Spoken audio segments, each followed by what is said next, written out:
Oliver, Avita St. Helene, and Jimmy Henry. Let's get to work.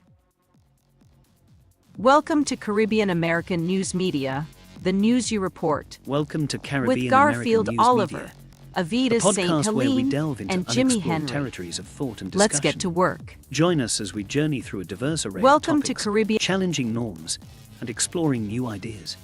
From societal issues to technological advancements, we aim to spark meaningful conversations that push boundaries and inspire new perspectives. So sit back, open your mind, and prepare for an enlightening journey into the uncharted realms of conversation. Let's embark on this adventure together. Welcome to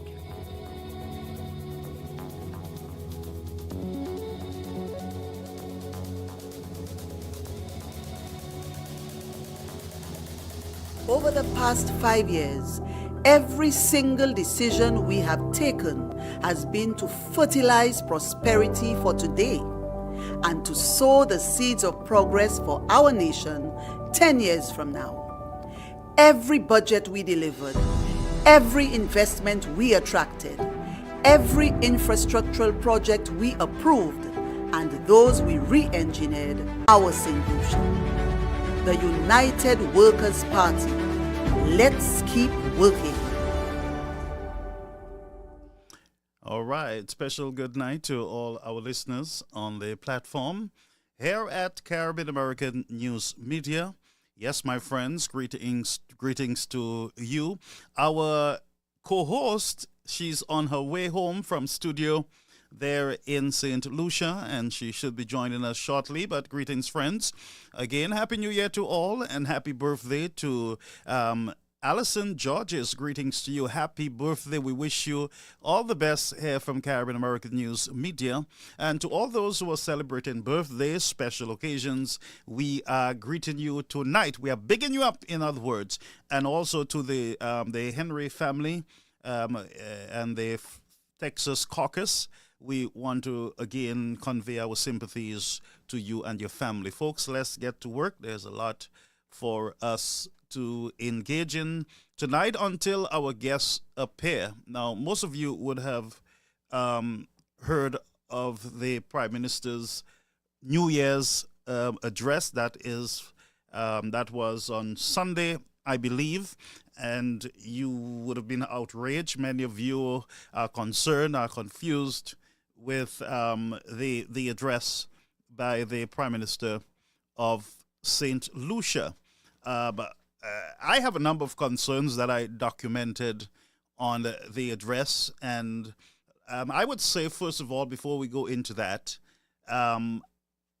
one thing that I would advise us as citizens to do is to exercise your democratic rights in the country. Don't allow anyone to make you feel that you should stifle your gut feelings or your conscience. We do have freedom of conscience. We have freedom of expression.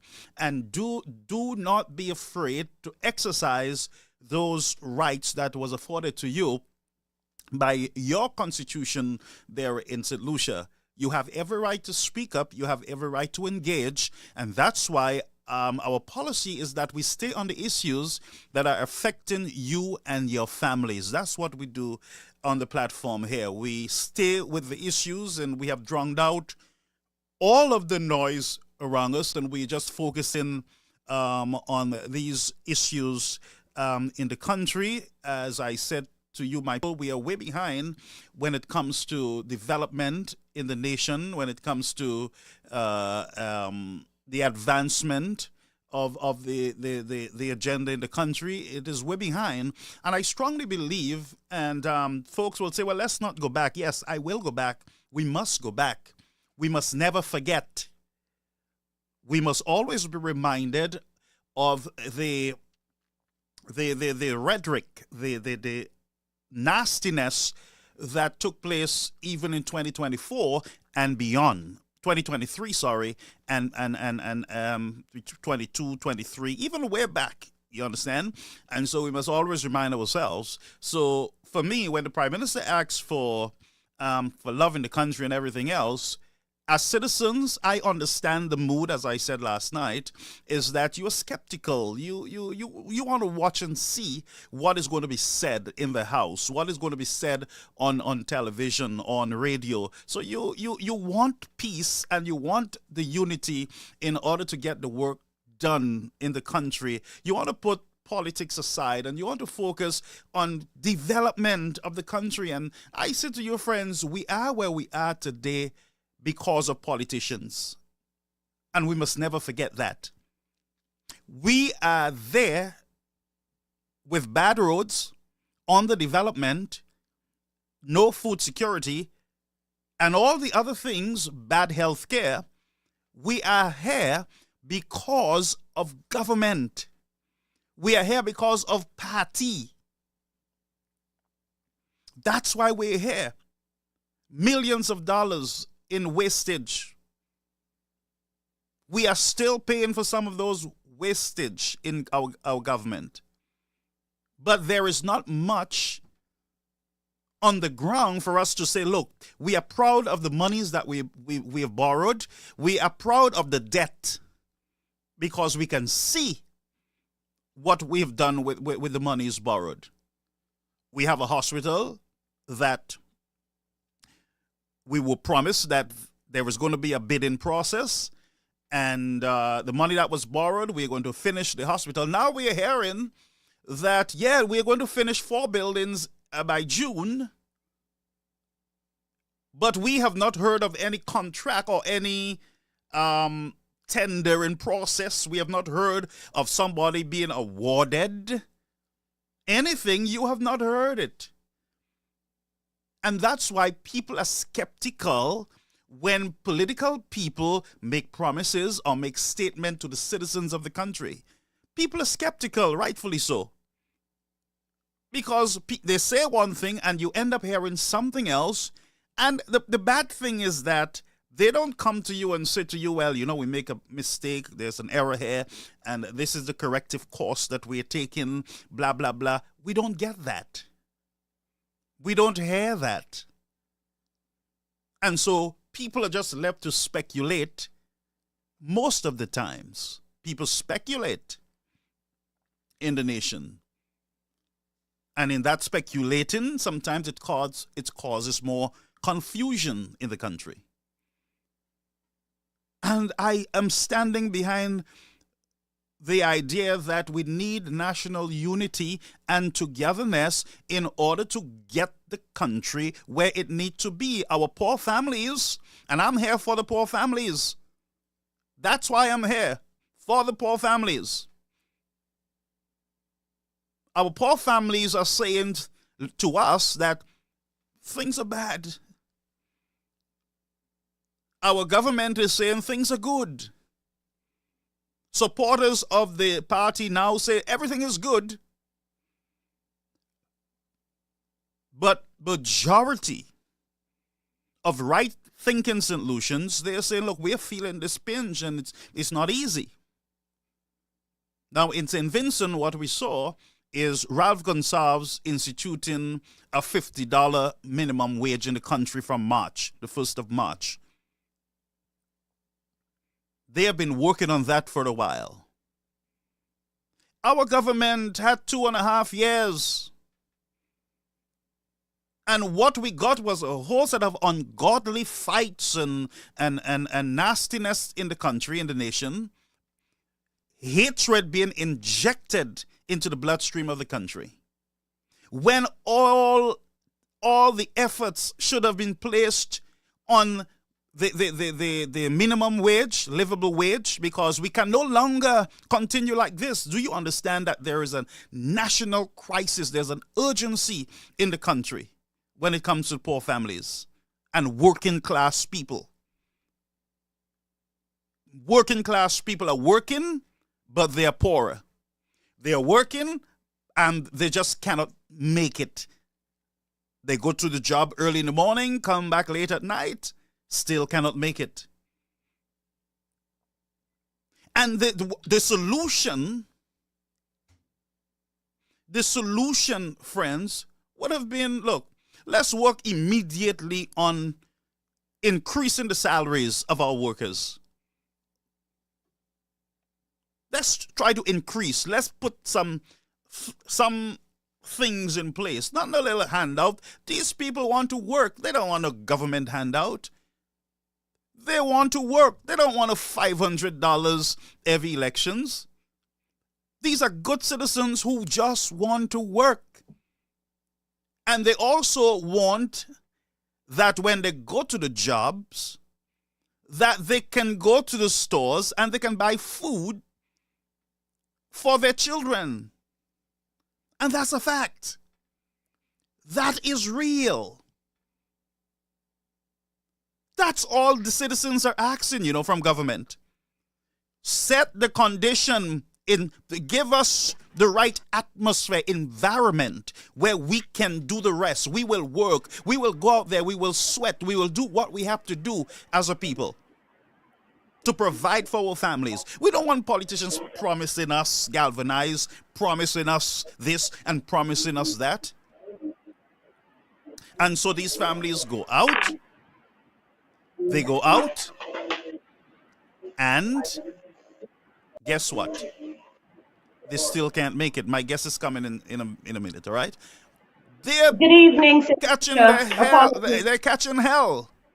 Good evening, my friend.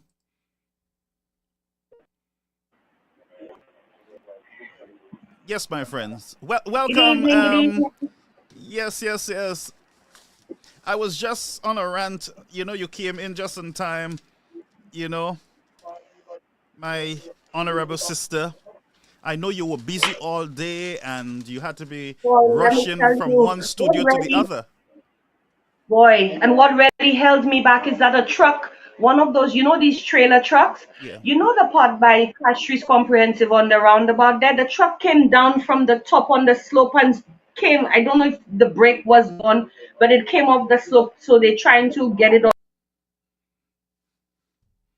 Oh, so there were traffic off the jam. road. I don't know if something happened. I don't know the brakes went bad, but when it's that house at the top there where it's parked and overlooking, and it looked like it came down through the grass. So apologies, St. Lucian. It's been a tough day, but I am here. Right. But good to have you. And we were just discussing the sufferation in the country, and I was saying to the folks that, and we said it last night, that the governments, the government are to blame for where we are today, although some of the blame we put it on ourselves because we are not speaking up, we are not engaging, we are voting, and we are just going under a rock, we are going into hiding. And so because governments are not hearing from the people, from the citizens, they just go with business as usual, sending little scrums and little pieces of stuff, a little step program, a little $500 at Christmas or $200, and that's what they give the people. And all the people are saying, we want to work, we want to earn our own money. We want to give you a fair day's work for a fair day's pay. We do not want to go to work and then we still cannot survive. We cannot buy food. And No, it's funny you saying that I was on the bus. I am angry tonight because there are real families that I hear these stories every day of my life, and these families are suffering, and it's real. It's true. There is a lot of separation. I was on the bus today, and I must say, shout out to my Route 1A drivers, the love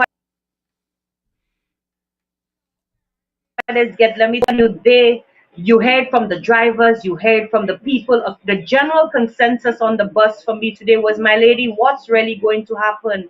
Because they said they've heard the talk before, and right now the people saying they just want to see the action, because there were children who really did not get the chance to be on the whole welcome back for first day of school because there were some parents who just couldn't afford.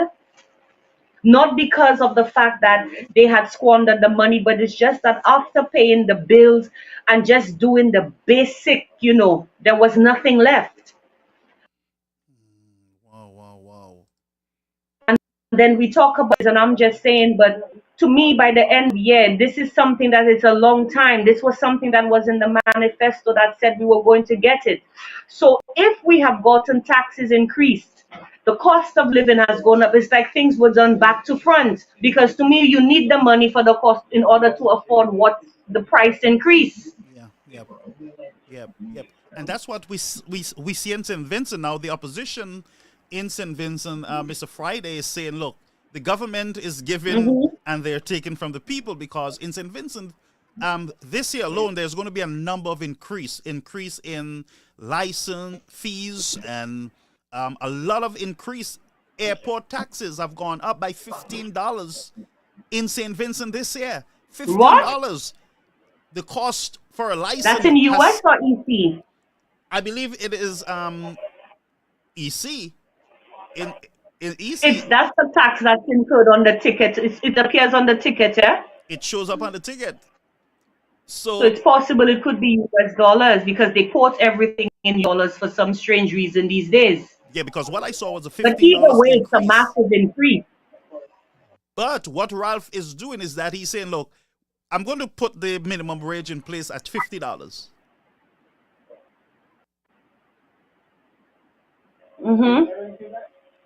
But what? All right, all the increases in Vincent, people But are that's the suffering. tax. Yeah. But Garfield, you know that going straight back into the tax because the more you earn, the more you get taxed. So right now that makes no sense because that $50 is still going to go back to the government's pocket Let me ask you, because the salary naturally is going to increase. what is the minimum wage in St. Lucia?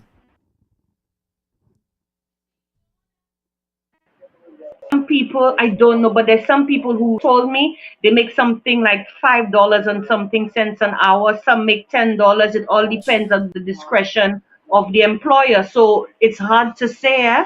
Right. It's really hard to say. There's some people who make $10 and something cents an hour. There's some girls who go home who've told me after the fortnight they only draw $300 in a fortnight. Oh my God. Wow. What comes through? Let me tell you, $300 a fortnight. You know that is their take-home pay after NIC. Wow. Because above is the taxing bracket or something like that, and they can't. And then look at it again. You know, let me tell you, I am living testimony from since. You know how long I waiting for a tax return from probably since 2001, 2002, thereabout, up to now it can come. But the Prime Minister, Why are people not getting tax returns? well, the And Prime we Minister paying promised, taxes every Prime month. Minister promised he was going to take care of this tax return issues. That was one of his campaign promise. Well, I don't know. I'm just asking the people.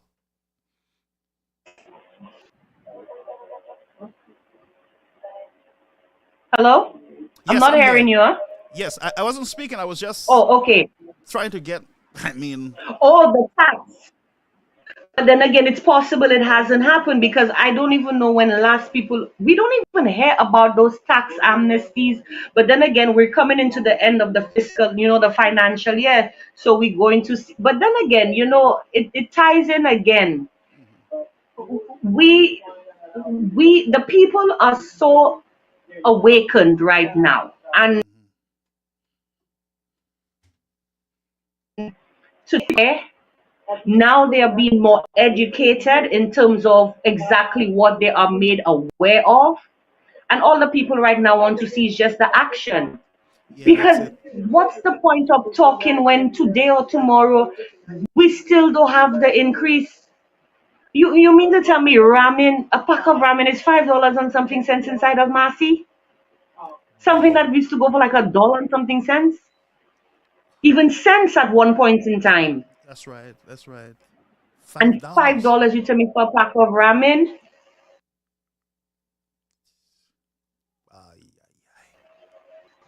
You have the small mom and pops who we're not saying in the smaller villages who don't, and that's to show you again. There is a markup, and there are certain items that are price controlled that I can see in some of those small and mom pop shops where the prices are sometimes by a whole $2 more. So we ourselves, is not the government alone. Our people are oppressing our own people, but who is to really blame? Because the merchant has to make a price based on administration, which trickles down to the poor man.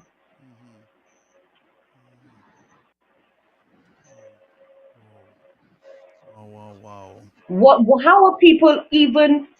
Let me tell you, and it brought it up again today. The feeding program at the schools. How is that going? Well, a lot of the schools, that you find that a lot of the schools are, they depend on the dollar a day. They have some parents that cannot even do that. Wow. The food, I don't know if government currently has a stipend that is put in place, or they have their private donors. I don't know, but it is still not enough. It is still not enough. Wow. I And think then even if we provide in a food program, let's be fair. What is the quality of food in terms? We have to look at you see how obese some of these children are.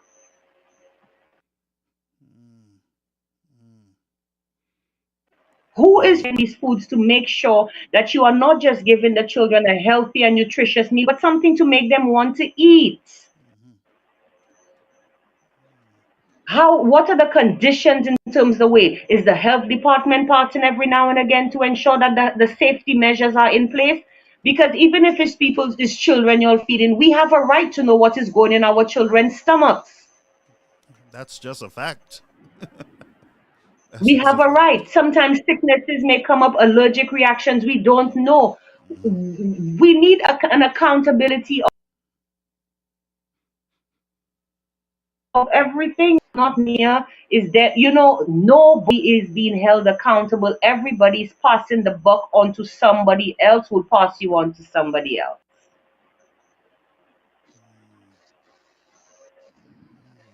And then we have the private sector. As much as they have their corporate responsibility, it too is a strain on them. Well, they But too. then what we can Some of them also have no do, I must conscience. admit, they don't, but then we do have some corporate fraternities that have within themselves their own care package that supports their team members in Oh, that's good. That's good.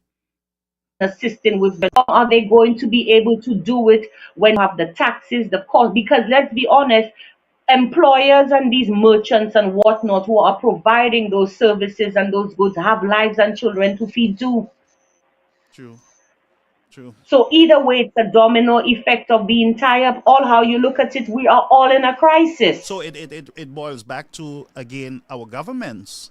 As I There you said go, last night, because that have they are run the out of one with the ideas. legislation. Yes, There you go. right. They have run out of ideas. They're like sitting ducks right now, just Trial and burning error, they're time. running on. Right, right. Because all efforts, I believe, all the energy should be placed on Yes, one, better prices at the supermarkets, food security for every family in St. yes. Lucia. St. Lucia is too small for us not to have food security. I'm And telling it is you, rich. too small. Yes, it is rich in resources. Yep, yep, What are we it doing for is. our farmers, really? What are we doing for the farmers? What are we? Who are not farmers but use those concessions to get the advantage of cheaper vehicles and stuff like that. You have farmers who've been operating for like 15 years plus who cannot even have the privilege of getting a proper pickup to transport their goods, which affects the quality of what they're producing and giving to their, because handling is key. Yeah, yep, it is. It sure is. It's spoiled. You know what happened? So then they lose. You have bus drivers who can't get some concessions. You have one man. Imagine, you have a president of an association who also have a taxi, who also have about 10 buses on the road. You really think that's fair? Oh, no, no, no. That can't be fair. So why is it that one man that can make it and you have all them broken down buses with some fellas that try and get loans and they cannot get a concession to provide a better service? It's not like they don't, they're in those organizations as well, which Yeah. also fall under the very guise of the administration, because that is who they will connect with to make it better for the drivers on the route. We can't forget our bus drivers.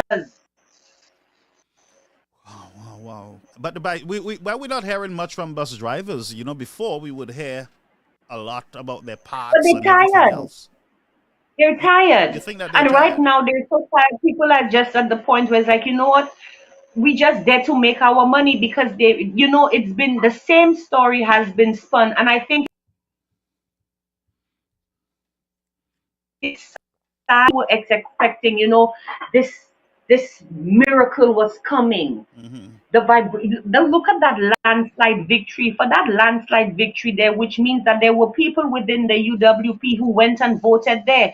Plus, Yeah, we're looking at the new voters that came out at that time, which we do have coming out now, who are 18 years, that fresh out of yes, school, that's right. who gave those votes based on hopes from their parents who probably guided them, and then nothing. So be there. Yeah, it's Oh, I'm sorry. My hubby just chimed in to say that it was UWP who had started that feeding program. oh, it was the Mr. UWP. Ayer getting involved in politics. It was UWP, he said. Well, I mean, I'm happy to hear that at least the United Workers Party had something in place to aid our children.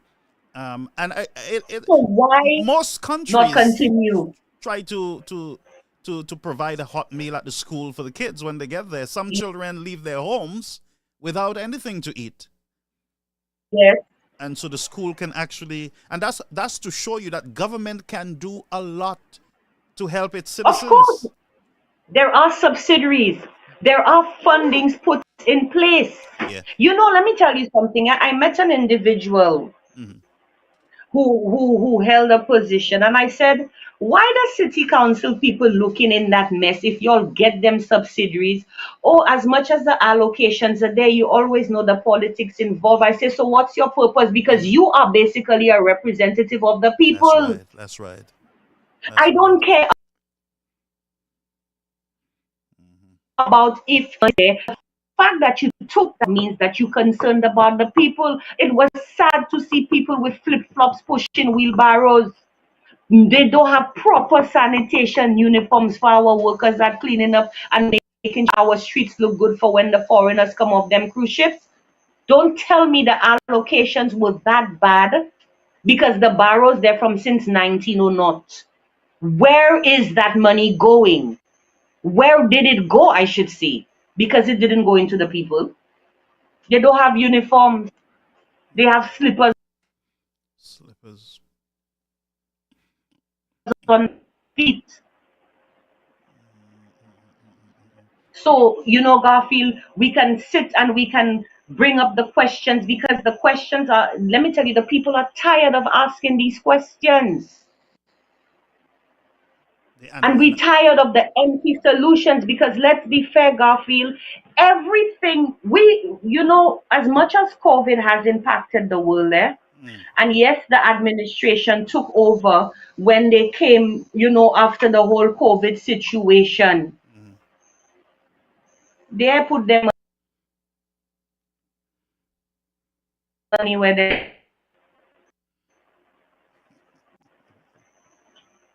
I just got wind of the fact that they're saying that the people who are suffering with COPD at the hospital, there's a shortage of oxygen tanks. One guy said that he can purchase his own, but it's like $600 a tank. 600 per So tank. how is it that you're telling me that, and yet still at some point in time you're telling people to be careful, that there is a possibility that there is going to be a rise in the COVID cases? So you're telling me people going back and die inside of them institutions there? I Or don't. is that another way of putting fear into the Yeah, because I don't think the hospitals are ready at this time for people for any them to major diagnose? medical emergency. I was diagnosed with an acute state of COVID, and yet still when they were putting the IV in because I was going to surgery. Mm-hmm. But what I'm saying is, she said, good blood, good blood. So she called the other nurse, another Spanish nurse, who came with 2 vials. So my question is, if you're taking this blood from me, is it one that I'm not sick? And I said, if you're taking it and you're going to give it to somebody to donate who needs the blood, I don't mind, but you tell me. And if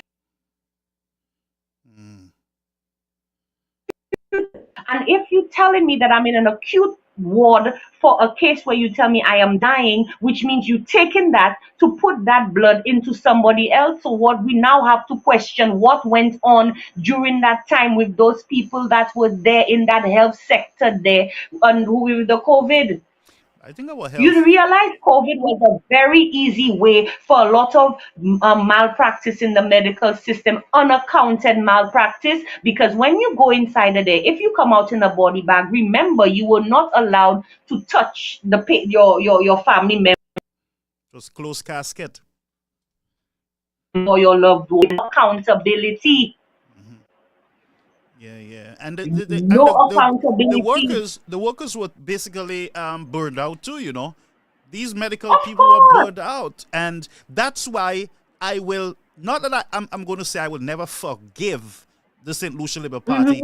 I will never forget the reckless behavior of the St. Lucia Labour Party during COVID. These guys were marching in the streets, complaining about Oh, yeah. every effort that was put in place to save the lives of people.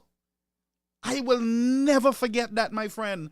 And St. Lucians should never forget, especially those who have dead loved ones during that period of COVID. So, Garfield, let me ask you a question there.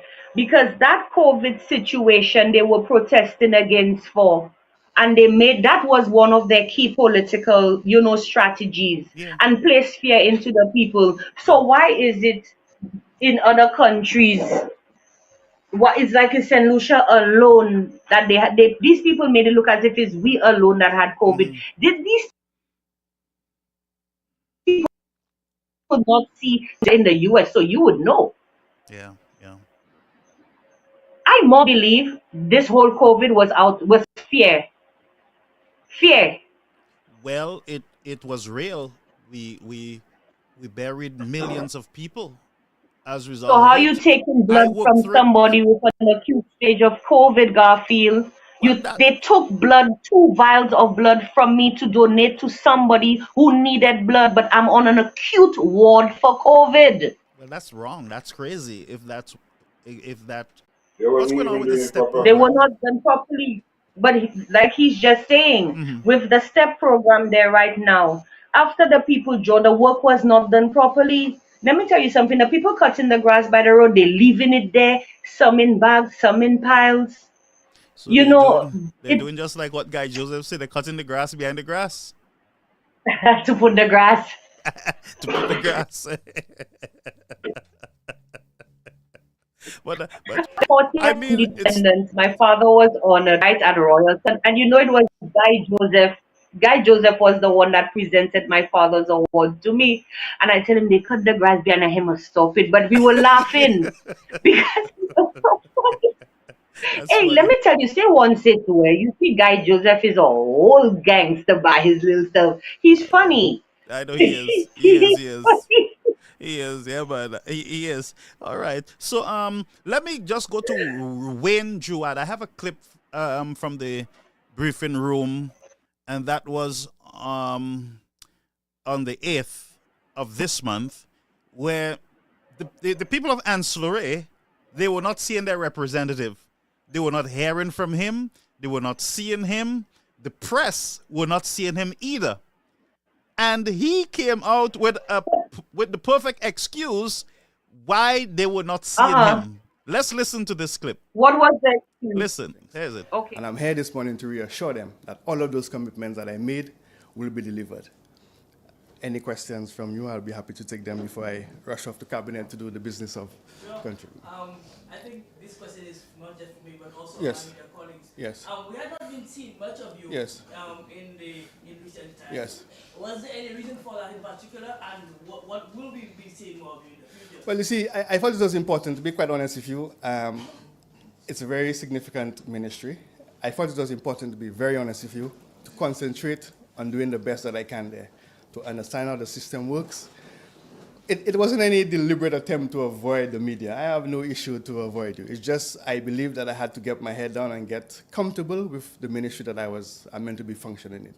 But going forward, you expect to see more of me because there's quite a bit for me to do. Okay, so you heard his his excuse for not I making did. him. Oh, God, feel to tell me I need to start walking with my allergy tablets, man. Those allergies are coming again. Because that guy, Wayne was in charge. You remember there was a development that was going on along the coast. I think it's between what was the name of it? Between Soufre. There was a development that was going up With there the that never English finished. He people. was in charge of that Okay, project. okay, it was him. Okay. It was him. So I have nothing more to tell you. Achoo, achoo, achoo, achoo, achoo. Yeah, because We need some tissue up I'm inside just of saying, here. people are saying they're not seeing him, they're not hearing him. And the press is saying to him, look, we're not hearing you too. We're not seeing you too. And he said, oh, I was busy trying to understand my ministry, blah, blah, blah. That's why he wasn't seeing me. And that's a Rubbish. load of dung. I think what the case is the fact that he's realized, number one, he has taken on more, he's bitten more than he can chew. And number two, it's fair to say it's possible that what he was probably promised is not what he got. I like to be fair. Yep. So that's not my business, but you never know. Because his whole, let's be Yes, we have a little technical breakup there, but we we look at the body language, his head is down, he's fidgeting, his hands are moving, That's what I because was saying. clearly he's put on the spot, he's nervous. He's nervous with what it is that he has to present because he knows what he has to present is not going to be acceptable because they're not coming with the truth. And at the same time, he already know under your collar it's getting hot. We see it. But that's exactly what I saw when I when I saw the clip. I look at the guy and I'm saying, this guy is not. If you look at his face, he is like. I mean, he's all over the place. One, and his He expression. is, and not making eye contact with the No camera. eye contact, and it appears to me like he's misleading the journalist there. There you go. You know, The because hand movement is okay, and the paper flipping. I'm looking important because I'm the minister. Don't forget that you the minister. You know that That's little right. conscious, that little That's right. That's right. That's right. Oh my. on the shoulder conscious. He's humbling because he cannot handle the pressure.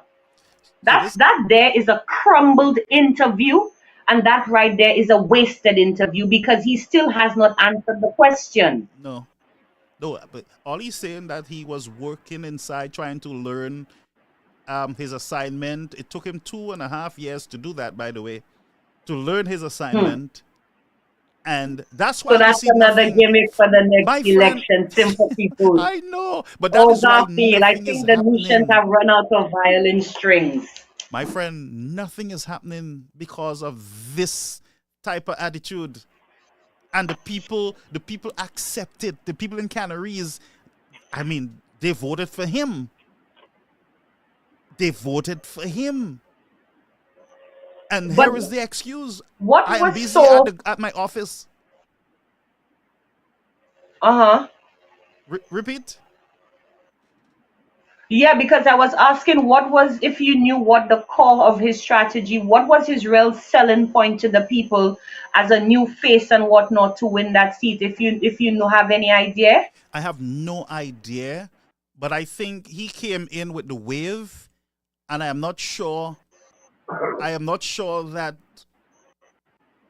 Let me be careful because they will say I'm calling the people uninformed, don't know what they're doing. But I think as a result of the swing, he just came in with the wave.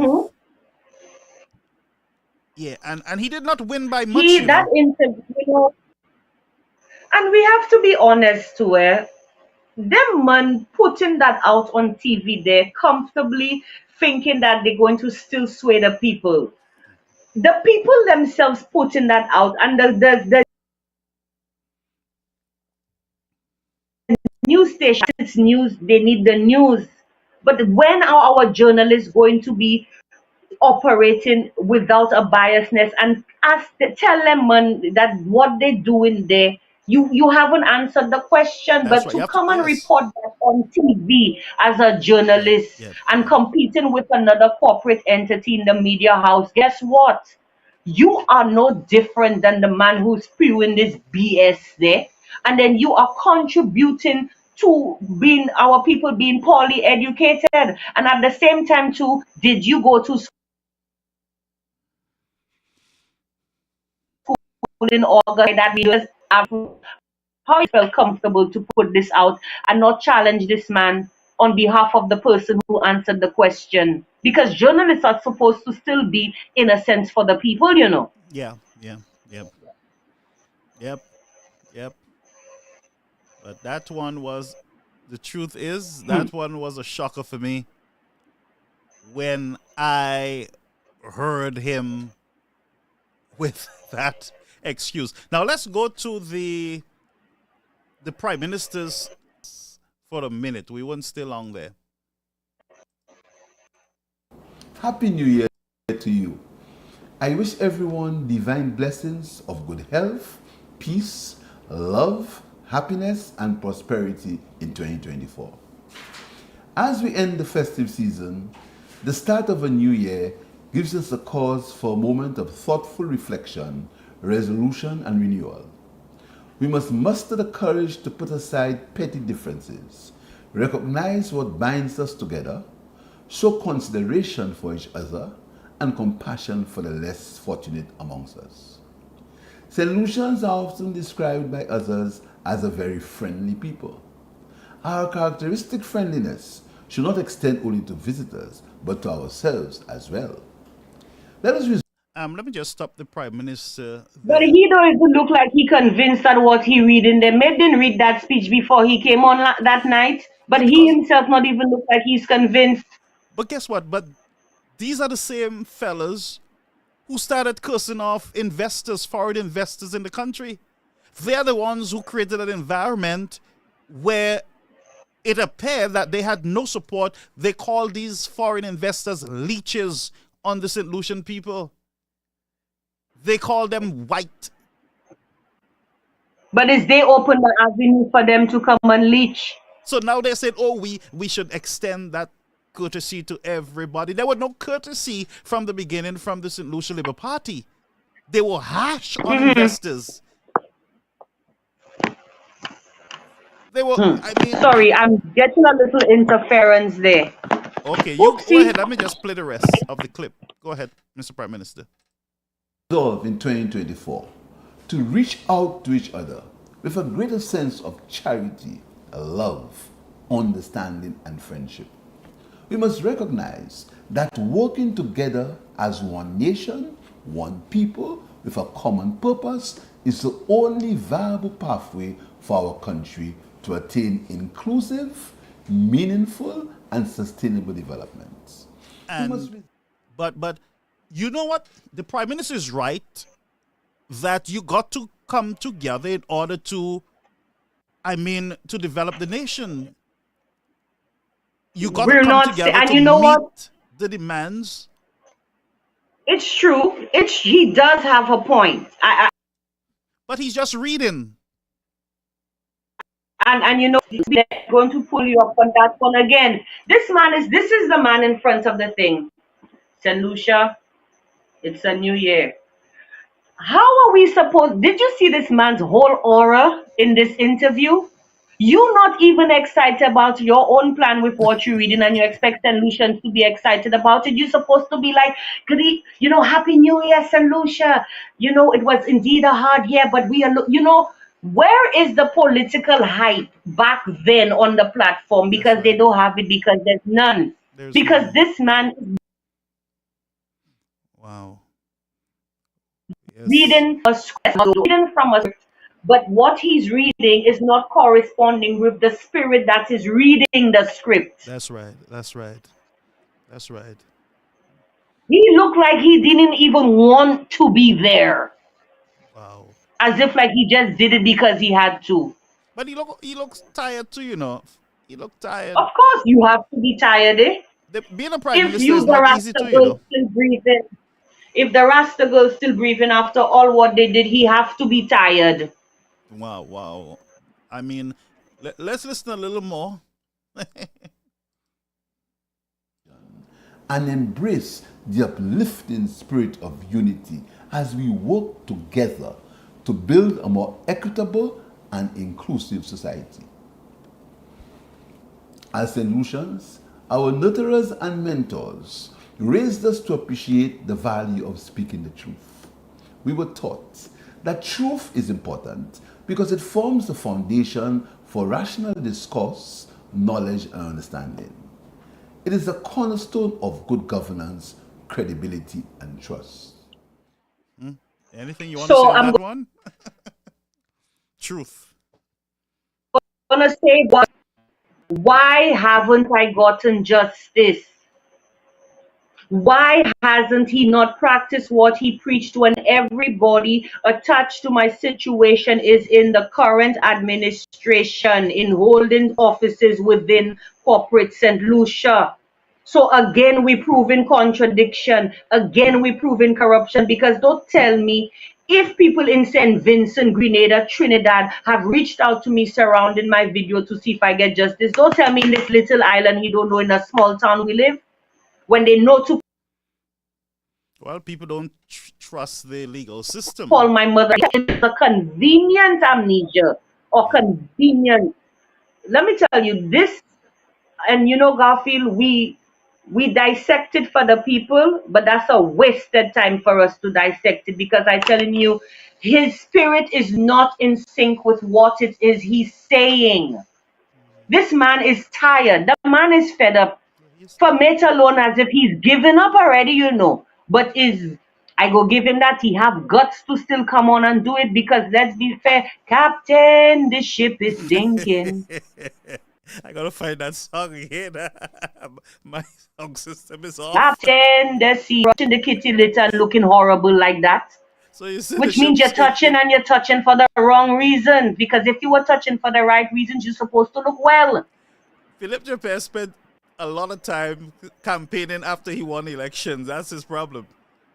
So time now is running But out. he's still in campaign mode. I know time is The running time is out. run out already. Right, on most of the projects that should have been implemented already. Right now they're still Correct. fighting over minimum wage. They're not even sure of a date when it is going to.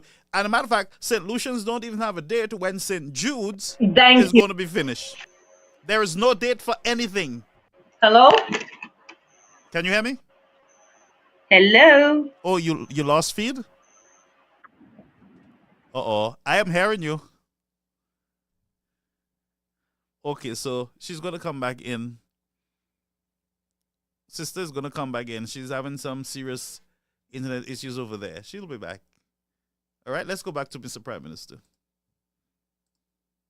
The unfortunate and self-serving campaign of blatant lies and misinformation in our country from some desperate and reckless individuals.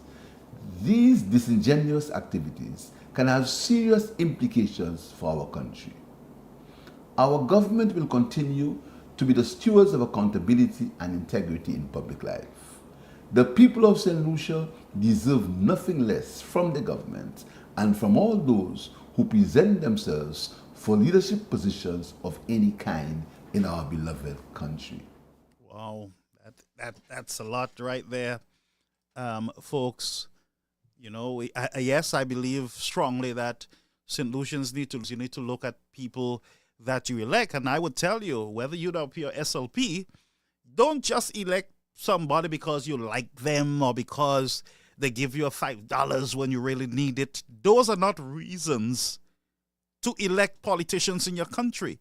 When you look at politicians, you want to look at the past life of that politician, Does that, you know, I mean, you look at the credibility. You look at the I mean, I don't know how to say it right now, because you know, we just pick people up, and because you're the one, then we elect politicians, and guess what? We have a failed state. We have a failed country. Why? Because we are choosing our leaders with the wrong motive. We are choosing our leaders for the wrong reasons, because I believe I can get a little dollar. I believe I can get a little contract. I believe I can get a little something. It is always about elect our leaders differently. And the parties need to select their leaders to present to the people to be elected carefully. And I'm warning political parties who are looking for candidates, be very careful. Look at the numbers. Look at the likability. Look at the individual contribution in their communities, their community service work. Whether they were part of local groups in the community, whether it's a cleanup group, whatever committee is in those communities. Stop electing people because you want to elect them. And no wonder we have our roads are ridiculous. And I heard the Prime Minister of Jamaica saying that it's impossible for him as the Prime Minister in Jamaica to fix all the, decide which they got to, like, as far as I can imagine, them fellas have to put the names of the roads in a little bag and pick one and pick two. But our government is saying to us, yeah, we're going to start fixing the roads this year. Tell us the truth. What's the estimate of road repairs for this year? How much will it cost for us to fix our roads? And I would ask the other question, why is it going to take all this amount of money? Did we not maintain our roads? Did we not do the regular patching, cleaning of drains, unclogging of drains, cutting of overhanging trees on these roads? Did we maintain our roads, Mr. King? Did we maintain our roads? And don't tell me rain was falling and climate and blah, blah, blah, and the other administration and contract. No, we don't want to hear that. We do not want to hear that. Why is it going to cost us almost billions? Because we refuse to patch them or to correct defects in our roads in a timely manner. So one pothole leads to another. That's how you get a lot of potholes in your road. Once you see one, you want to start working on it. Because once you get one and it's neglected, you don't take care of it, you're going to get another one. It comes with cousins. I keep telling you all that. Potholes don't come alone. They come with a whole family. And the longer you leave it is the more expensive it is going to be to repair your roads. So I would want to know, how much is it going to cost us, taxpayers, to repair all our road networks, all the arteries in St. Lucia in this year, 2024? What is going to be the cost of those repairs? And are you keeping the gas price up so that you can get as much money from the drivers so that you can fix the roads? Is that what we're doing? We stretch it out so we can get as much money from the pockets of the people. And while we're doing that, Mr. Prime Minister, while we're doing that, may I say that these same bus drivers and road users are spending thousands of dollars in parts. They're spending thousands in gas. They're spending thousands in parts. It's Prime Minister. It is expensive to drive on the roads of St. Lucia. It is also dangerous. It is dangerous to do so. That, we as a nation need to ask, and I would discourage any supporters from attacking each other. Let us deal with our politicians. We have serious issues to deal with. That's a fact. We have dangerous roads. We have bad health care.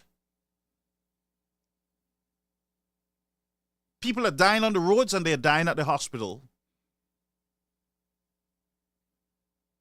People are dying because the basic needs in the country is not there. Mr. Prime Minister, people are dying. And whether you threaten to take us to court or not, I am saying that we elected you, and our constitution gave us the authority to hold you, government ministers, accountable for that vote. You got to account for that vote.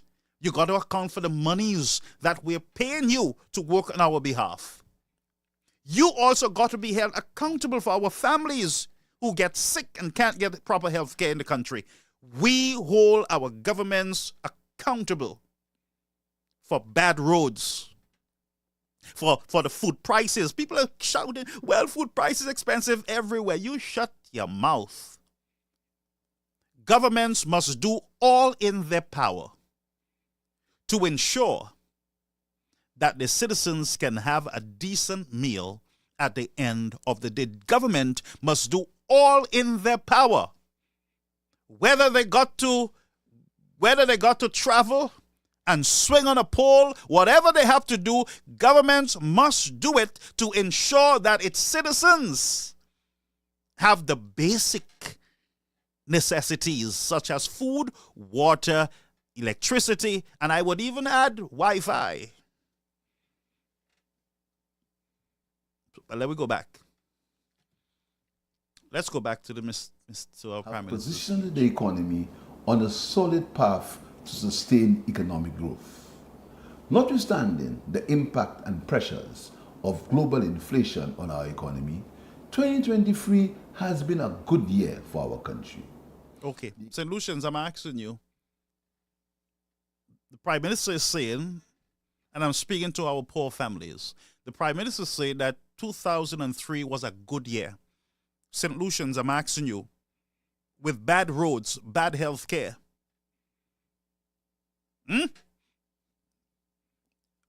messed up airport,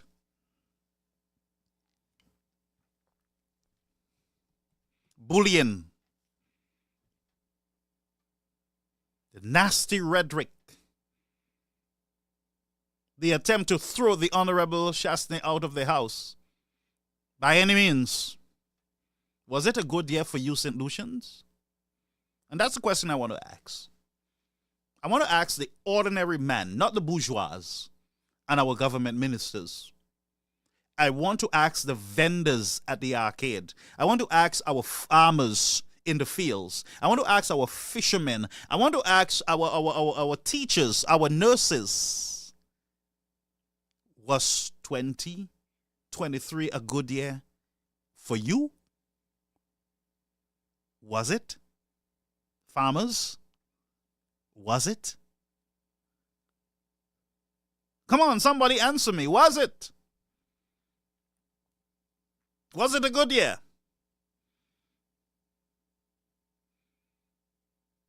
Chastney had to pull government ministers into court and Speaker of the House into court in order for them to respect the Constitution of the nation.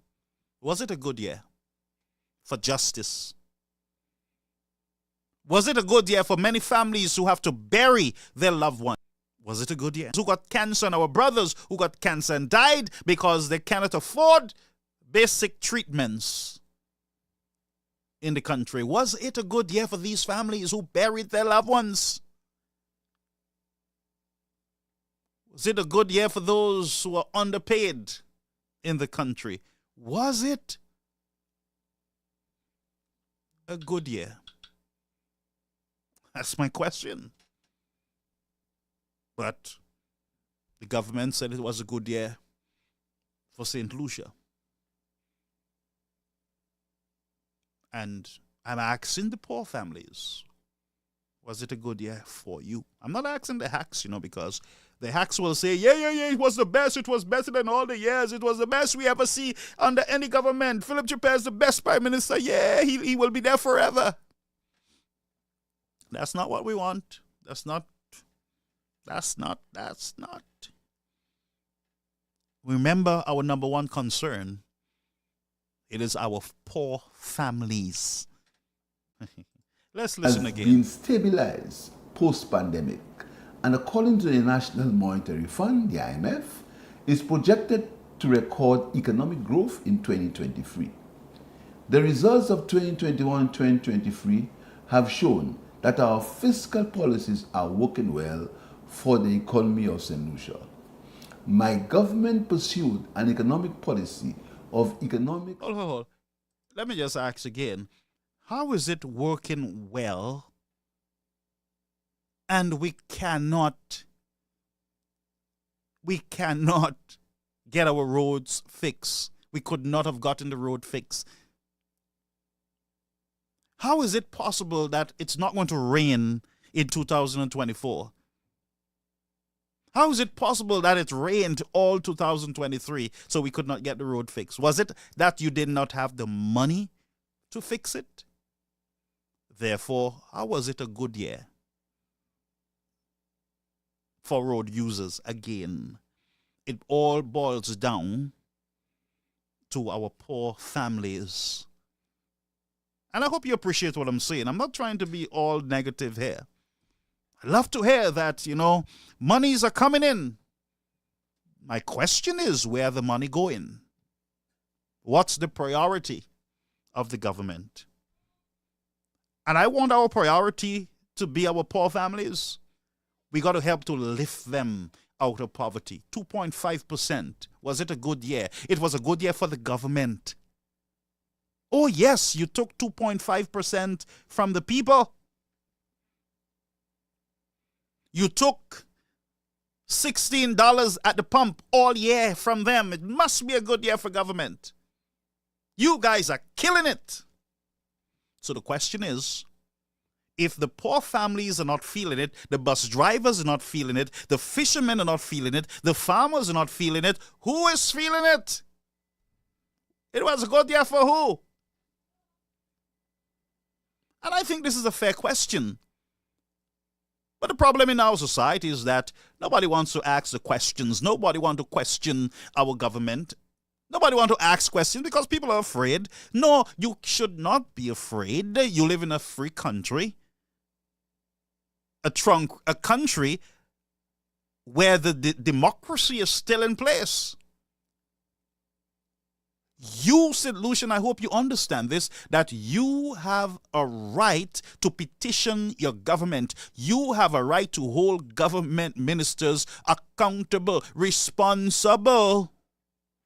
And don't let nobody tell you, because it's my party and my people, you can't talk about them. Even Shasney, if he's in, those of us who are supporters have a right sometimes to remain silent when people are questioning government on things that are affecting them. Because if we want to sit to the Labour Party, well, you guys can't talk when my government is in power, but we can talk when their government is in power, that's foolishness. We ain't going nowhere. We're not getting anywhere. So if it's good for the goose, it must be good for the gander. So the questions must be asked. We've burned out our throat hole speaking about our roads and healthcare. Not much was done. All we were hearing is the rain, bad weather. You swear it's snowing and there's plow in St. Lucia, digging potholes in the road. Let me ask you, St. Lucians, look at the amount of people we have lost on our roads in St. Lucia, and nobody says nothing. There is no report. There is nobody investigating to say, look, this person died on this piece of road because, one, there was no barrier, there was no walkway, there were some potholes, and the driver tried to get away from a pothole, and he ended up killing this person, running over in this person's home, blah, blah, blah. No report. None. No report, brethren. None.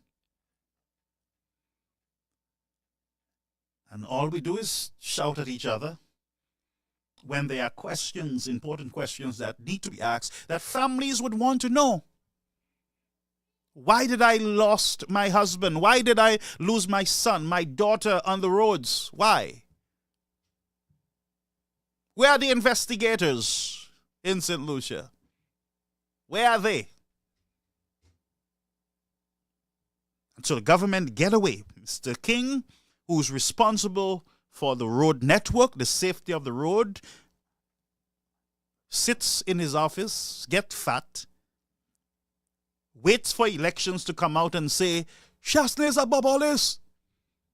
UWP is above all this. He had all the voice at that time, but now you hear not much about him with our road network. And you don't hear nothing from them fellas when your loved one dies on the road. Upatan anye. Nothing for that according to the St. Lucians.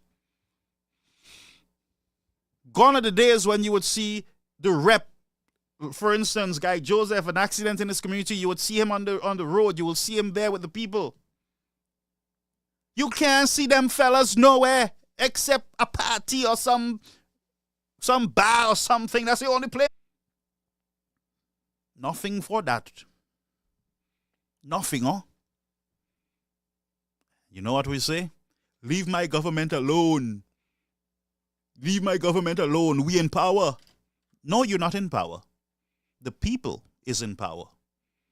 Yes, the people united together, they are much greater than the government that they elect. And you know, not a lot, government or ministers don't like to hear the negative about the government, and that's true. I understand that. But at least do better by our poor families. That's why you see I'm drying my gosh. I am drying my throat every night on this platform because I'm speaking on behalf of our poor families. And I really do. Because when I hear people call me and they say to me, you know, I'm sick and I can't afford the treatment, or I can't get this done in St. Lucia, I don't have the means, I can't, if I can only get out, but I just can't. And then you look and you hear your government telling you, everything, this was the best year, we are good, everything was good, we are so happy. I would say St. Lucia would be a happy place when St. Lucians can feel what the government is saying. The positivity that government speaks of in the economy. When the people experience it, then we can have unity. And what I can say to you is that when the people are happy, the government is happy. Not when the government is happy, the people are happy. It's the other way around. When they elect their government and the government makes the people happy, then that's a good thing. But if it's the other way around, the government is happy and the people sad, all fall down. Wise mayor. Well, ma'am. And usher him out. Okay, anyway, let's go.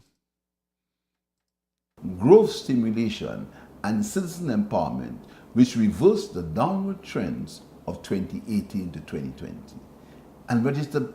Hold. Let's make some correction here, right, to the Honorable Prime Minister's speech. And remember, he is still the Honorable Prime Minister of St. Lucia. When Mr. Shastri gets into power, you would want that office to be respected too. And that's why I call on citizens to respect the office of Prime Minister. Respect it regardless of who is in it. Respect and teach our children. Let's teach our children to respect the office, because one day your son or your daughter might become the Prime Minister of St. Lucia. And that's just a fact. And I make no apologies for that fact. Absolutely none. Yeah? Absolutely none. But let's go back. I was going to say something, but let's go back to the Prime Minister. Go ahead, sir. empowerment, which reversed the downward trends of 2018. Okay, so let me correct this quickly, right? Brethren, the downward trend that we had during COVID, nobody could have avoided it. No government. None. Guyana was the only country, as far as I'm concerned, in the region that could have hold their own, because them fellas got oil, and so they're the richest economy in the Caribbean. A matter of fact, in the world, I believe their growth is just tremendous.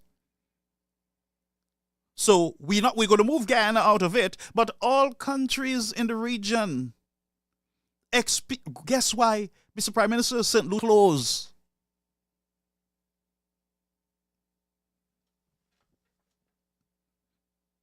And remember, the government came in, they took over from you guys. So anything down at that time came from you guys.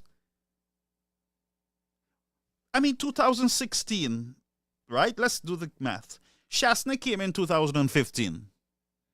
Right? Am I right? Good. Okay. 2017. You said 2018. Things were going down. COVID, 2019, 2020, 2021, COVID.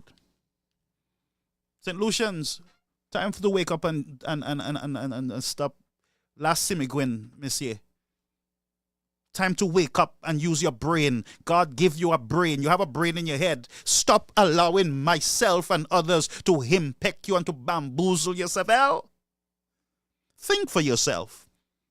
So 2016, we had the SLP administration. The United Workers' Party won the elections. Here they come. Right? 2 years in, Mr. Pear is saying there was a downward trend. In other words, he's indicting Kenny Anthony. I'm not the one saying it, you know. And we got to be careful what we're saying. You understand? And I'm just doing the analysis here. This is my analysis. Other people would have a different approach to this, but this is my approach.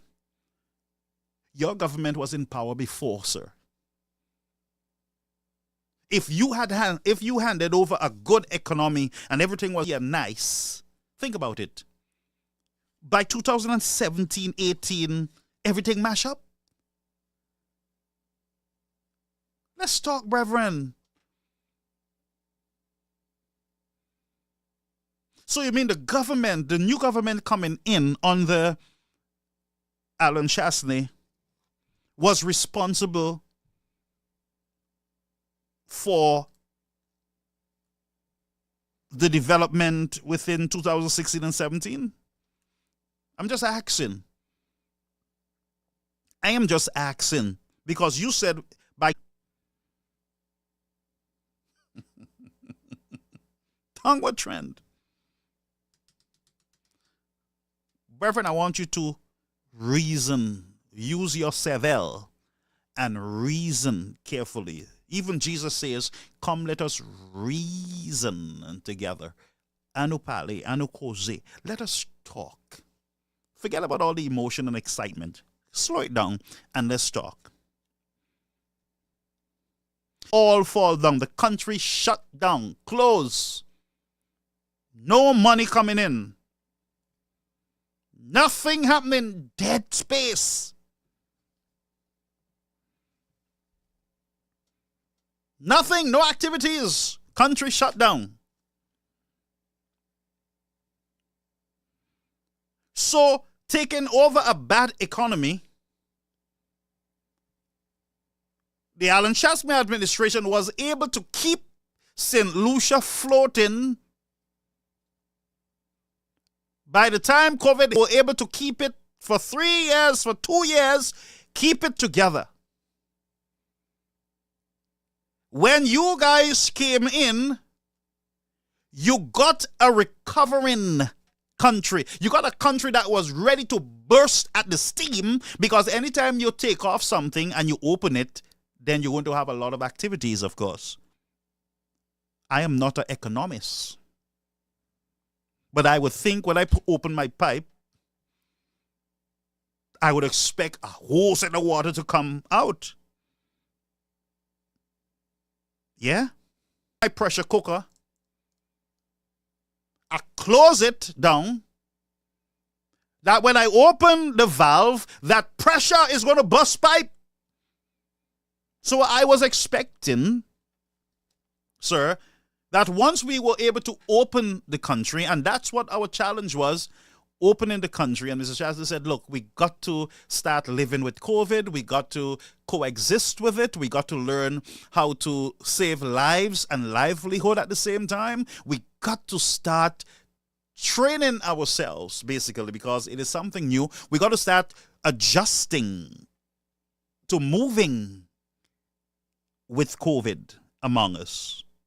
But you guys said, no, we can't do that. You crazy? Life and livelihood? You're crazy? We the life. No COVID, and let's march against the government, and blah, blah, blah, blah, blah. And take the money and give it to the people. The people don't eat roads. People need neck flex, and the people suffering, and you have your foot on the people's neck. And I'm just reminding St. Lucians that this is what we were dealing with during that period of time. So all the boasting that we're hearing about good economy and because of what we are doing, no, it is because the pipe valve was open. The valve te ouvert ek bagay komanse ka fet. Tourist industry bounce back. By the way, you said in England that you never understood tourism, and I believe you spoke the truth, and I respect that, sir. I'm not holding that against you. You also said that Shastney was the only one who believed that the tourists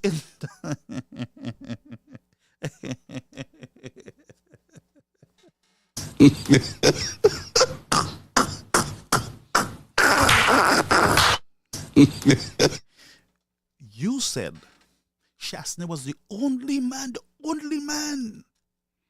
who believed that everything was going to bounce back in the tourism. Now, you guys were boasting recently. I know I did not hear wrong. I did not hear wrong. I did not. I am sure that's what I heard from this government. Boasting about tourism. Boasting about it. Yeah?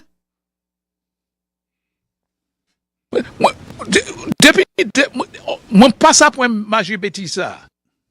Masa pou tout, Mr. Springer. Mwen pas sa pou maji beti sa. My guest had an interruption with the internet, so she's not back as yet. Yeah. Can you understand what I'm saying? Be careful. Any government at all, whether it's UWP or SLP, be careful with propaganda. Be careful with information that they put out. Listen and watch. Listen and watch. So the country was open, and then bam, things start happening, and so you start taking all credit that, oh yeah, look at what I did. I did so much. I saved. Look at it. We had a place where we have never been before. Of course, St. Lucia would have been at a place where they never were before because the country was reopened. And a lot of people, by the way, left the bigger countries and they came down, many out of fear, to their country. So you had a lot of Americans, English, and Canadians saying, look, this COVID thing, makai more isi anati ekamwe. And so many of them went back to St. Lucia during COVID. A lot of them went back to St. Lucia in fear. Had folks, governments and businesses saying, look, in order for you to work with us, you got to get vaccinated. And you are already, and you know, our people are a bunch of cowards too. You have people say, well, you know, they want to give us the mark of the beast.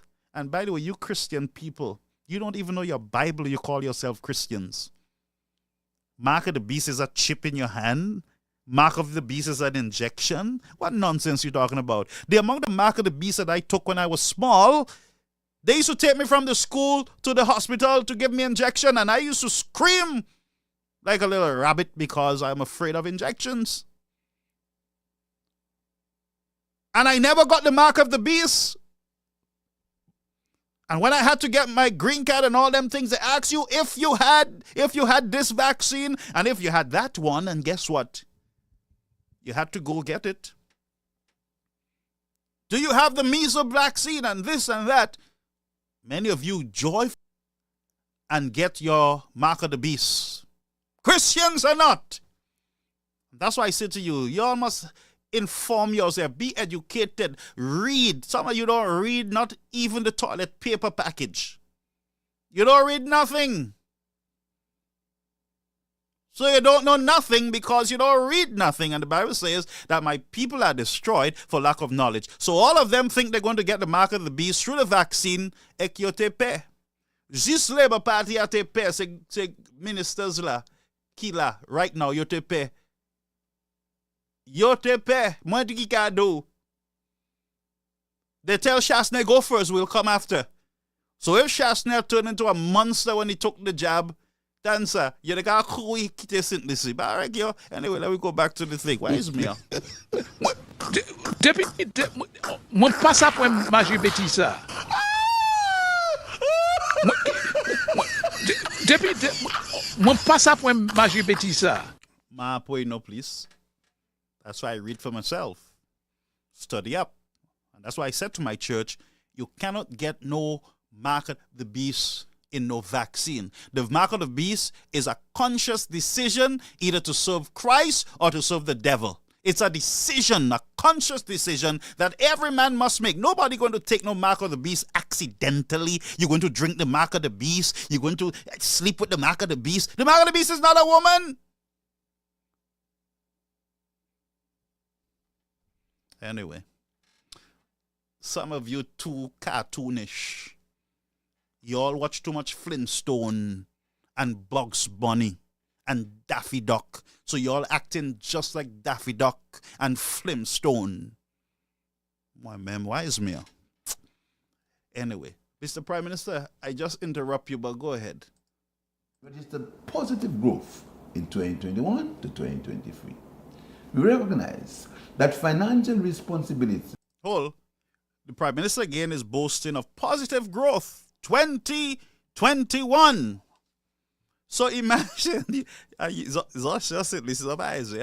Prime Minister just came into office, you know, and he's boasting about growth. And you know what? The supporters say, yeah, you see, Chasney mash up the country. COVID didn't mash it up, you know, it's Chasney. Chasney brought COVID to St. Lucia. He invited. So COVID is an investor in St. Lucia. So he invited COVID to St. Lucia. Reverend, we don't think for ourselves. And sometimes when we listen to ourselves, a year after, no hot. We deny our own selves when we listen to ourselves. It's not me. And most government ministers does the same thing. When they listen to themselves over after a year or two, the people doctored the tape. That's not my voice, huh? They cannot own up to the things that they say because they don't think, some of them. When they see crowds, when they see people and cameras and everything else, they start getting a certain way. They start feeling, very special. And the tingling in their legs and in their hands. And they feel like they feel. And they start deparlaying. Like when St. Lucian men see women, you can't deparlay. They're jumping, they're doing all kind of nonsense. They dive in, they can't swim, but they dive in. They're doing things that they would have never done if that young lady was not there. Show off. And that's the same thing our governments are doing to us. When they see us, they big up their chests and start talking. And they miss talking. Trust me. is a prerequisite for sustained growth, job Sustained growth. creation, and capital investments in tourism, education, healthcare, social services, and physical infrastructure. In the fiscal year 2023, we generated sufficient revenue to cover recurrent expenditure and to service the interest component of our debt obligations. But equally important in 2023, we implemented a set of policy interventions which directly benefited thousands of our citizens of all walks of life. We increased social support to the less fortunate persons in our population, expanded educational opportunities, enhanced healthcare services, support. Wow, St. Lucian, you got enhanced health care. Hold, I'll come into that. Now, we have a right to go through the Prime Minister's address. Nobody can tell us we can't talk about the address. So, we have a right to examine the Prime Minister's address. Remember, he is the Prime Minister of St. Lucia, not the Labour Party. All right? I just wanted to remind you all that. So we had improved health care. And I remember some of the improvement in health care. One is that pregnant women get free ultrasound. And by the way, they got free ultrasound at a time when there was no supplies at the hospitals. Sorry, that's it wrong. But we heard people and the nurses complaining of the environment and everything else. But let me go back to the improvement in healthcare. Once you turn 80, free diabetic care. Free ambulance ride. I'm on cream like you did my Garfield. Free ambulance ride. The only time we used to pay for ambulance is if we want the ambulance to move our loved one from the house to somewhere else or whatever it was. But it's not for emergency and everything else. So I said, but how many of our people need ambulance service to move them from between appointments or whatever it was? I'm like, okay, so all right. So improve healthcare. One, free ambulance ride. Free maternity care. What else?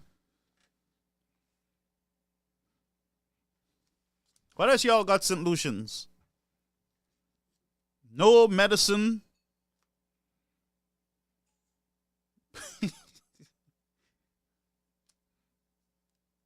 Universal healthcare. Zohen universal healthcare. Egmutan Semuna still, the people still doing fundraisers. With improved healthcare, St. Lucians cannot get cancer treatment and other basic treatment like they should in the country. Yeah? So we had free ambulance care. And that's what we heard last year. By the way, those announcement that was made by the Beverly. Let's read from Beverly. Beverly says, my mom did blood work today, and I was so surprised when she told me the cost. Maybe your mom is not 80 because I believe at the age of 80, once you're 80, then you don't pay for medical care. I believe that's what I heard. So, but let's go back to the Prime Minister, and some of you can type your experience and I will put it up, all right? Finance micro, small, and medium-sized businesses. For our prudent financial management and inclusive economic policies, we created the enabling environment to stimulate expansion in the productive sectors, particularly in tourism. We are very optimistic about the continued growth. And let me say St. Lucian, I believe that St. Lucia has a good St. Lucia is a good destination for tourism. It is a good destination for tourism. The landscape, the layout of the land. geography and everything else. It is just, it's a good place, you know. And I mean, I think one of the major impact on the tourism industry was air travel. There was a problem in getting airlift into St. Lucia. But there was a time that it was very expensive to travel to St. Lucia. Just last year, very expensive. Even St. Vincent, I heard prices of $4,000, $5,000 to get to St. Vincent. Yes, it was true. Very expensive. So we had a problem with airlift. But St. Lucia is a good destination, and I would say it again, for tourism. But our roads, it is way behind when it comes to development. And that's just a fact. We can't run away from that. It is a beautiful country. When I go to St. Lucia, friends, de la Mavle Vie, Mahia, the people are friendly. Some of the things I was afraid of, honestly, Setua the Shimea, and also, you know, high crime thing, and my health. I was a little concerned. You know, if anything happened, I would have to run out of the country right away. But I enjoy moving around. But to enjoy, you must have a little $100 in your pocket. Because we have St. Lucians who live in paradise and they cannot eat properly in paradise. So we have a good country, but we have people who are living in the good country who cannot really survive. Until we can get these people to survive, until we can get them to eat, until we can get them to have better health care, until we can get them to drive on better roads and cheaper gas price and cheaper food, then we can boast together. But St. Lucia cannot boast together. We cannot celebrate together because there is a class of people who are catching their tail. And that's a fact. Now, I'm not saying that the Labour Party brought all the troubles on St. Lucia. There's a change in our society, in our world at large. There's a cutting-edge technology. People are losing their jobs with artificial intelligence. Governments in the smaller developing countries are still doing things from the same way they used to do it during John Compton time. They are still having papers at the police station. The police are still saying, let me look at let me look at the book to see, and they can't go through a computer and say, you know, let me type and type in. What's your first name, sir?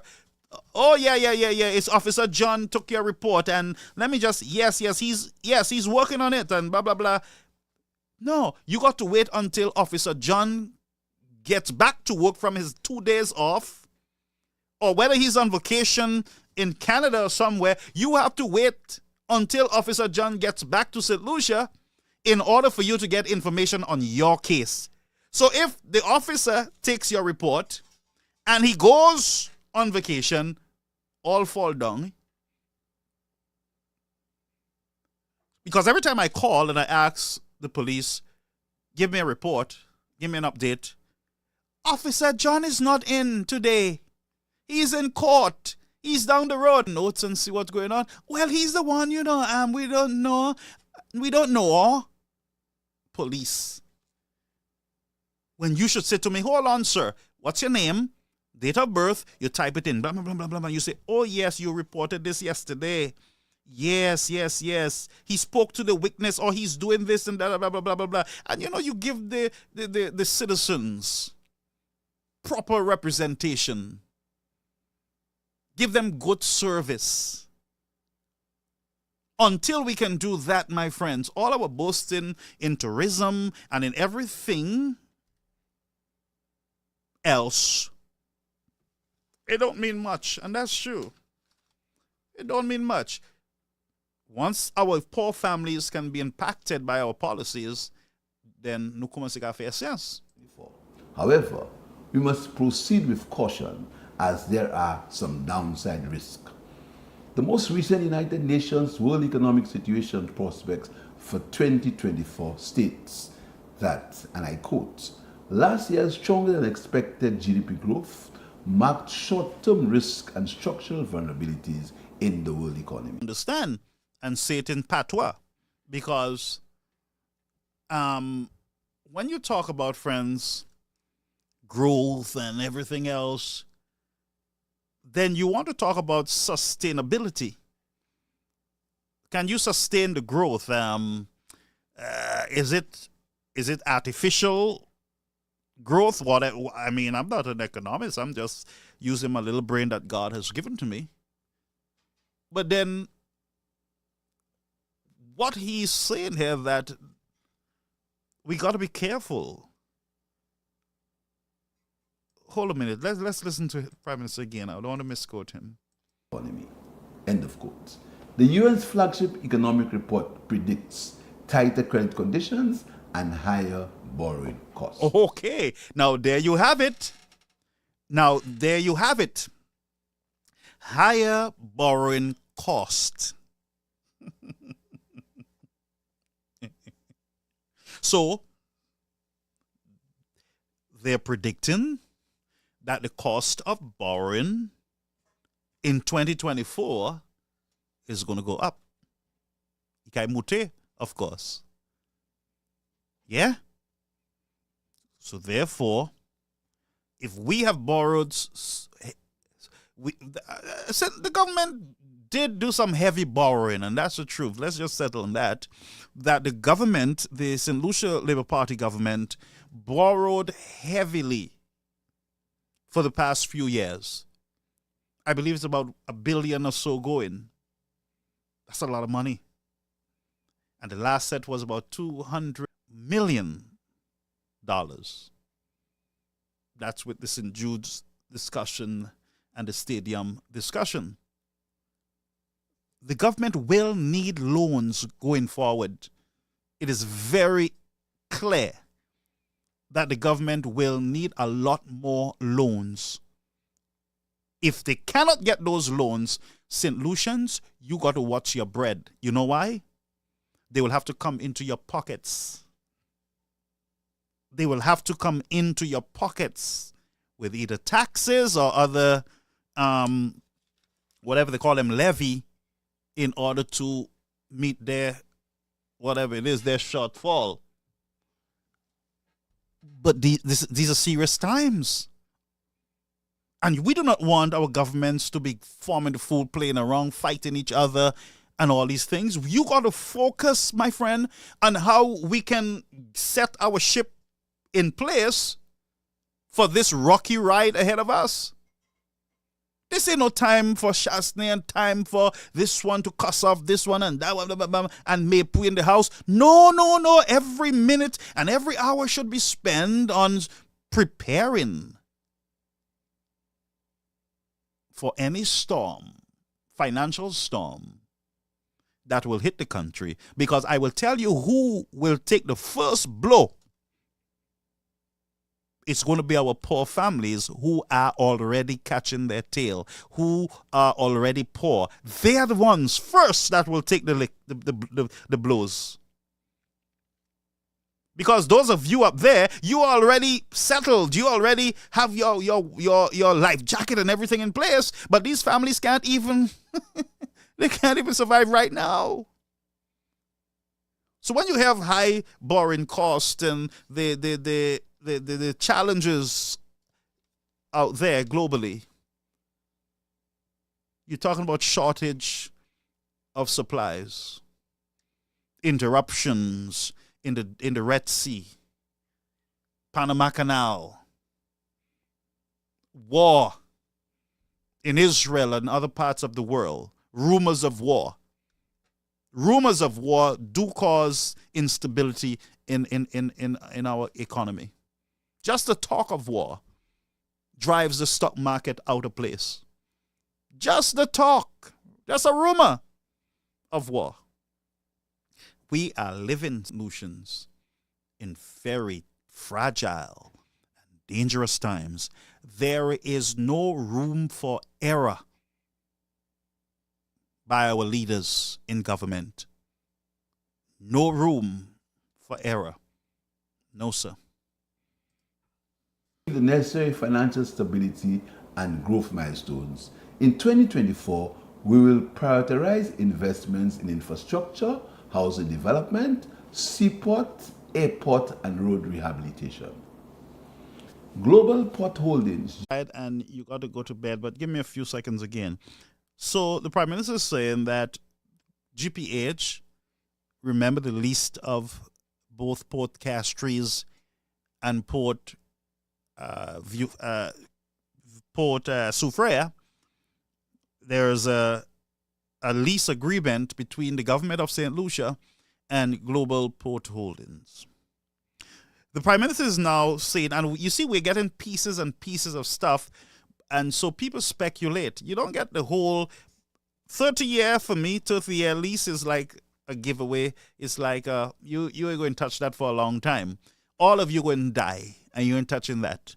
All right? 30-year to me is like a sale. It's like, that's your all own for that period of time, and then you get an extra 10 years, if possible, there's another 40 years. So it's basically, the cruise ship section is out of your hands for a very long time. So that's why people say it's a sale, basically, but it's a lease. All right? It's a lease, but it will feel like a sale at some point. So 90% of SLASPA's income comes from cargo activities. Barrels and the shipping of goods and everything else coming into the country and going out. That's how they get their monies. But we talk about the cruise ship sector.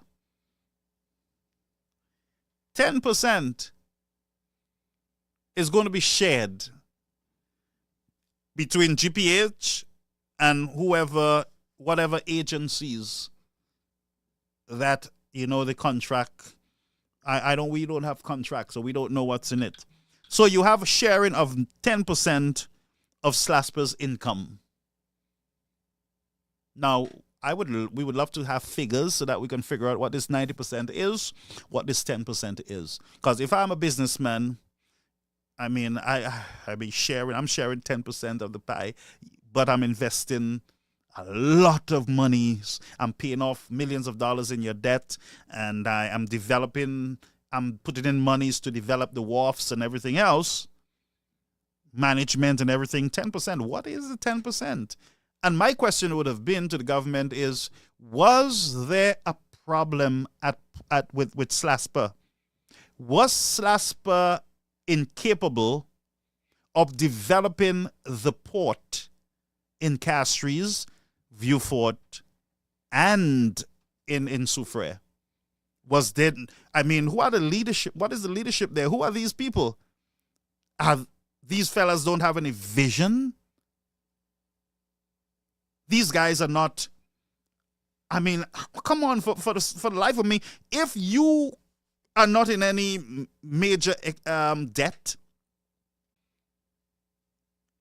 why am I giving you, a foreign company, to manage my tourism port when I can do that too? We have the experts in St. Lucia. We have confidence in our own people in St. Lucia that they can do the same thing. They can do it even better too. And we can learn from even GPH. We can look at their format in the Bahamas or wheresoever they are managing ports. We can look at how they do it, and we can mimic the very same thing and do it in St. Lucia. So we don't have no 10% sharing. We have our assets. It's still ours. Nobody have their hands on our asset. Yeah, we can develop it into a state-of-the-art modern facility in these three communities, Vieux-Fort, Castries, and Soufriere. We can do it too. If they can do it, we can do it better. I'm just saying. There's no major crisis there at the port at SLASPA. And when I have to put in another organization within the organization, But I will do it locally. Yes, we will need some experts from the outside. We will bring in the experts. But they're working for us. I'm just saying, friends. I am just trying to figure it out. And remember, it's my opinion, so I don't want you to take it as facts. Will be paid by GPH. We are looking. But what's really in it for GPH? If they paid 20 million of my debt US, I can pay my own 20 million. SLASPA can pay their own 20 million. Of course they can. I mean, 20 million US, that's a lot of money. 10% sharing cruise ship. I mean, we could have gone into agreements with Carnival Cruise or some major cruise line and say to them, look, we're going to do this and we're going to give you preference on our ports, but you got to market and get tourists to our country. But this is the concessions we're going to give you. So you market St. Lucia's destination. We will give you a home port. We will give you rights to this piece of place there, this spot there. That's going to be your thing, but you got to do promotions. There are ways that we could have really make this thing big and big and bigger.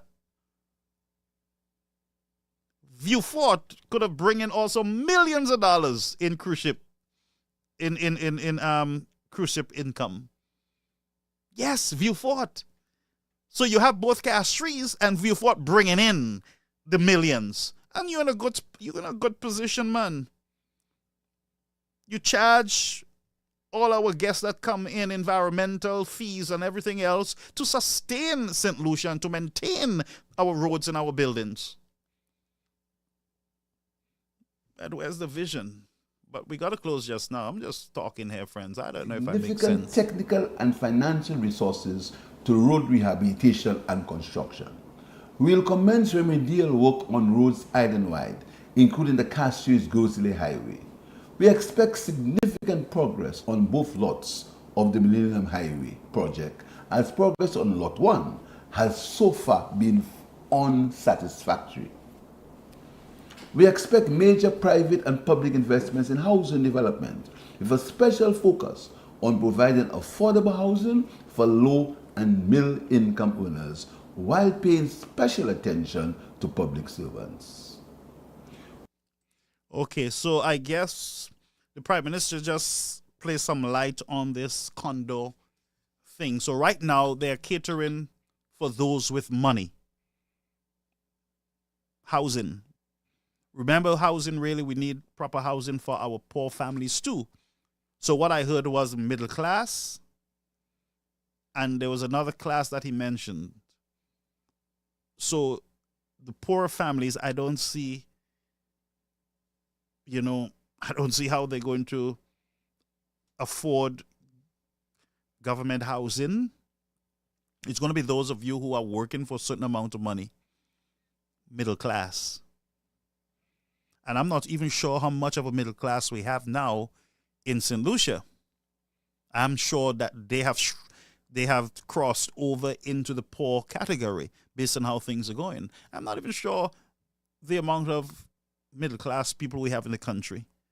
But all I know, when the housing that Mr. Frederick announced for Grosley, now I'm understanding that that is for those people who are working. They have a stable income, certain amount of monies is coming in, and they're the ones that will get priority with this housing thing. And what I was looking forward to from the SLP government would have been housing for the poor, those who cannot afford. That's what I was looking forward to. Those who really, really cannot afford. Us building proper homes, secure homes for them as a government. That's what I was looking forward to. But then I did not hear, and let me just go back a bit and then we'll close. Let's go back a bit so that we won't mislead the people on the Prime Minister's address, all right? We got to be truthful. special focus on providing affordable housing for low and middle income earners. Okay, good. So low and middle income earners. Low and middle income.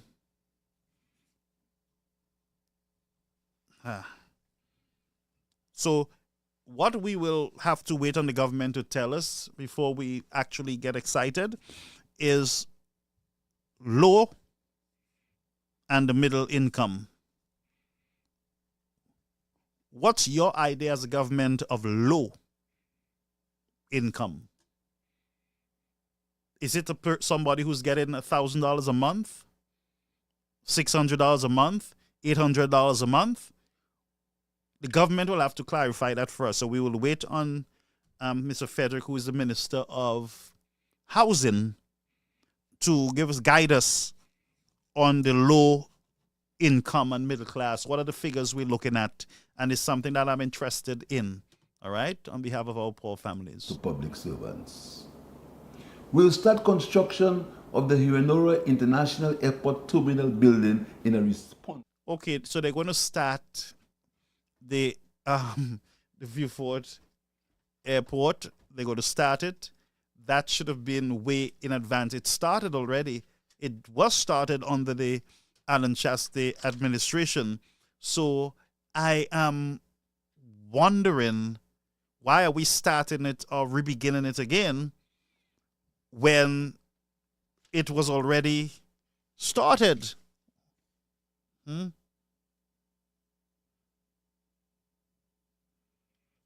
I am not sure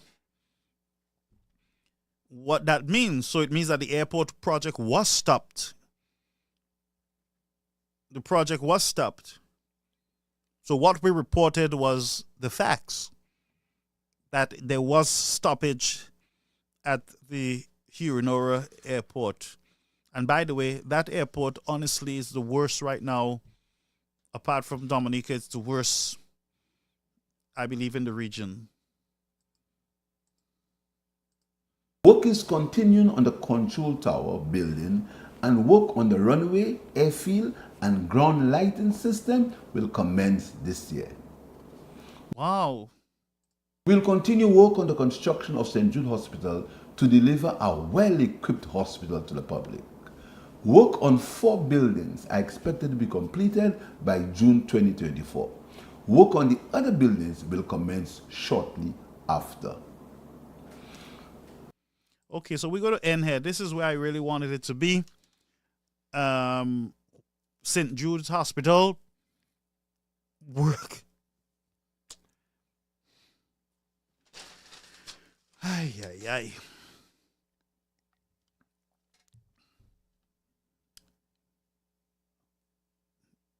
Sometime in June, 4 buildings will be completed. What are these 4 buildings? What are these 4 buildings? Again, lack of information. Huh? What are these 4 buildings?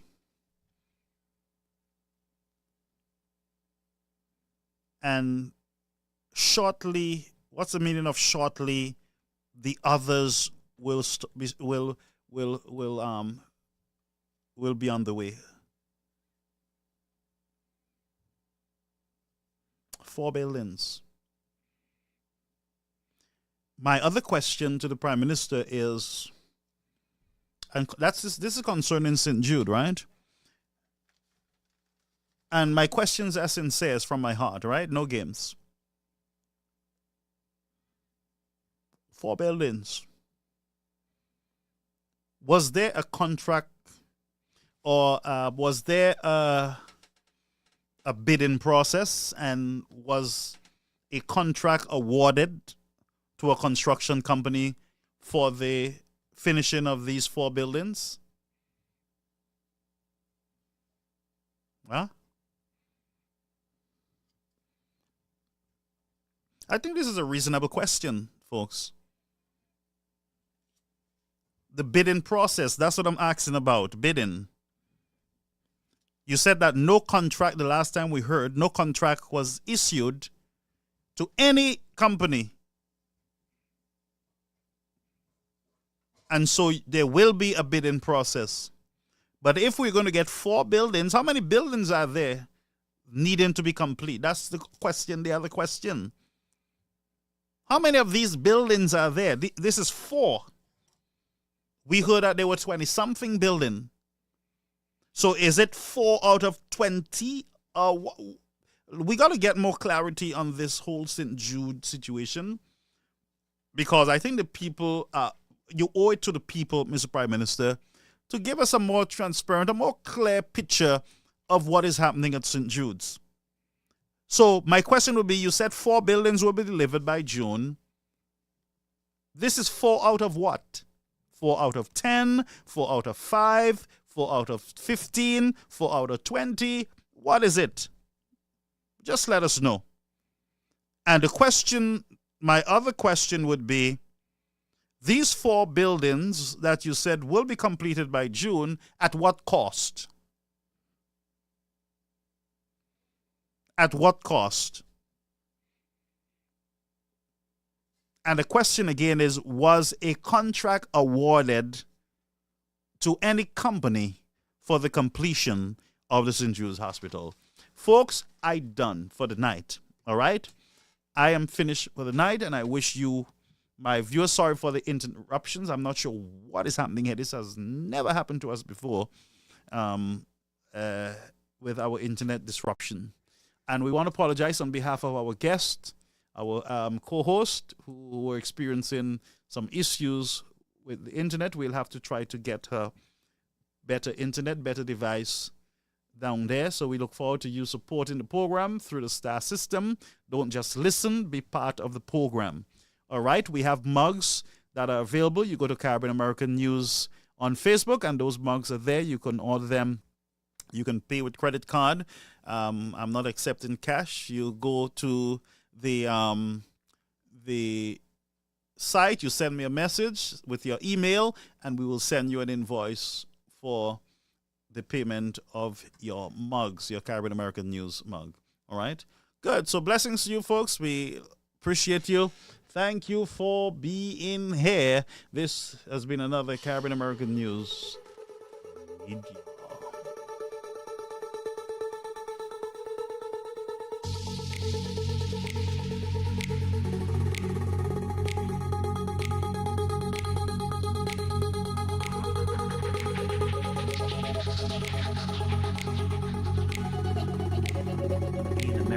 Media, the podcast where we delve into unexplored.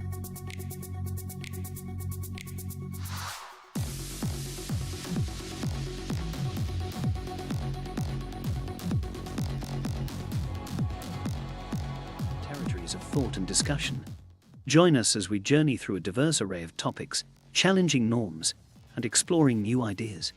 From societal issues to technological advancements, we aim to spark meaningful conversations that push boundaries and inspire new perspectives. So sit back, open your mind, and prepare for an enlightening journey into the uncharted realms of conversation.